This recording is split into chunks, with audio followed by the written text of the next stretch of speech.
They say size doesn't matter, but have they tried the crowd pleaser mod? Bigger booms, bigger damage, and way bigger bragging rights. Hello there, welcome to the channel.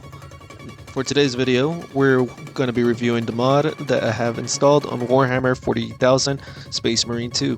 I have 3 mods in total that we're going to review today. The first mod is titled Crowd Pleaser. It has an increased blast radius and damage of all grenades. This mod was created by Cosmic Alex. I butchered the name. So about this mod, the Emperor has granted the gift of devastating explosives. Smite the hordes of chaos and the tides of Tyranids into pieces for the Emperor. So, what this mod does, it has exactly what it says, has an increased blast radius and damage on all grenades. This mod is a lot of fun. It's hordes of enemies and you just throw one grenade and it takes out like hordes and hordes of enemies. You're even able to take down a Carnifex, which is three grenades. It's a lot of fun. And also, it works with the AI teammates, so even when they throw grenades, this mod is active for your AI teammates. So they do an increased blast radius damage as well. There is a couple issues with this mod. There is this problem with this mod is that it didn't work when on the first encounter of the Carnifex. I threw the grenade 3 times and the grenades weren't registering at all. Even like without the mod, with the mod, they weren't registering, like they weren't doing damage at all. And so even regular damage, just a regular grenade without the mod, it still was registering. Another mission where you have to protect the reactor from the Tyranids.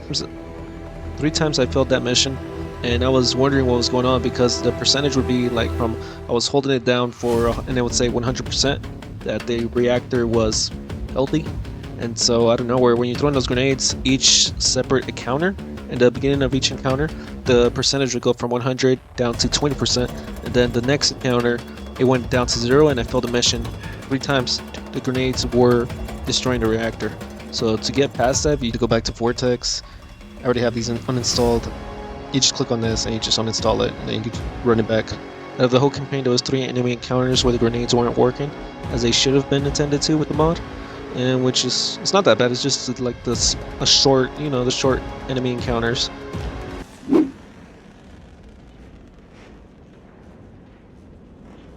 Because a true warrior never takes off his helmet on the ground, in the air, or mid-cutscene.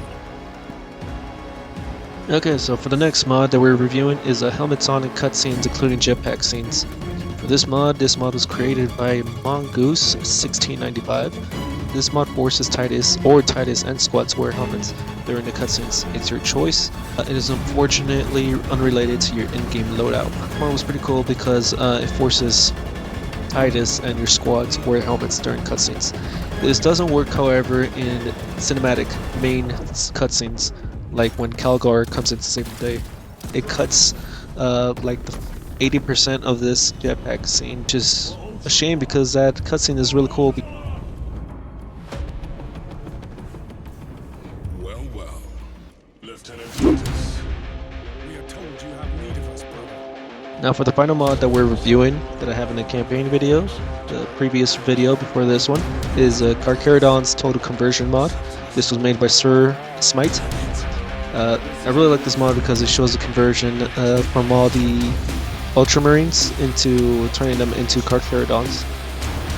However, there are some flaws with this conversion, like you cannot change the Ultramarine symbol on the chest or the Ultramarine symbols in some other areas where you can notice.